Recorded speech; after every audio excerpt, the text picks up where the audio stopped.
বাজেটে দেশি বিদেশে ঋণের সুদ হার যে পরিমাণ বাড়ছে তাতে বাংলাদেশ ঋণের ফাঁদে পড়তে পারে বলে আশঙ্কা গবেষণা প্রতিষ্ঠান সিপিডির। বাংলাদেশ যেন মধ্যম আয়ের দেশে ফাঁদে না পড়ে সেদিকেও নজর দেওয়ার তাগিদ দিয়েছে সংস্থাটি। এছাড়া চলতি অর্থ বছরে ৫৮,০০০ কোটি টাকার এলএনজি আমদানির সমালোচনাও করে সংস্থাটি।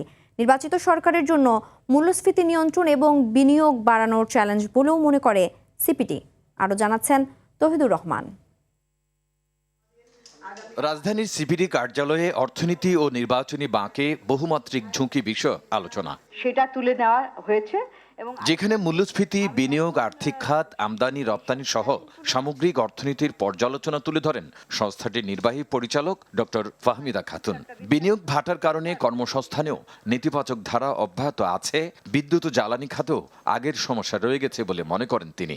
সমস্যা সমাধানে রাজনৈতিক ও অর্থনৈতিক অনিশ্চয়তা দূর করারও কথা জানান সিপিডি নির্বাহী পরিচালক। এনবিআর এর রাজস্ব লক্ষ্যমাত্রাটা দেখতে পাচ্ছেন যে ৫৫,০০০ কোটি টাকা বাড়ানোর পরিকল্পনা করেছে, কিন্তু আমাদের অতীত অভিজ্ঞতাটা বলে যে মূল বাজেটের যে লক্ষ্যমাত্রা থাকে সেটা পূরণ করতেই কিন্তু এনবিআর কে হিমশিম খেতে হয়। সরকারি ব্যয়ের ক্ষেত্রে বাস্তবায়নটা হচ্ছে গত ১০ বছরের মধ্যে সর্বনিম্ন। সিপিডি বলছে এখনো মূল্যস্ফীতি নিয়ন্ত্রণে আসেনি, এডিবি বাস্তবায়নের গতিও বেশ কম। তাই নির্বাচিত সরকারের দিকে পুরো জাতি তাকিয়ে আছে বলেও মনে করে centre for policy dialogue CPD. বিদ্যুৎ খাতের বকেয়া শোধ করতে হবে ২০,০০০ কোটি টাকা।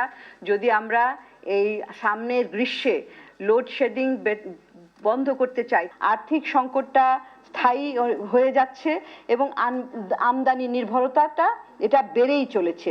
স্বাধীনতার পরবর্তীতে যে বাজেটগুলো দেওয়া হয়েছে তার মধ্যে সবসময় সরকারি কর্মচারীদের বেতন ভাতা, পেনশন এইটা ছিল নাম্বার 1 এবং শিক্ষা ছিল নাম্বার 2। এখন দেশি এবং বিদেশি ঋণের সুদের পরিষেবা এটা চলে এসেছে নাম্বার 2-তে। সো এটা থেকেও বোঝা যায় যে একটা ঋণ ফাঁদের দিকে আমরা পড়ে যেতে পারি। নির্বাচিত সরকারের কাছে সমস্যা ও সম্ভাবনা দুটোই থাকবে বলে মনে করে গবেষণা প্রতিষ্ঠান সিপিডি। এখানে আমাদের ইম্পোর্ট। তৌহিদুর রহমান, RTV, ঢাকা।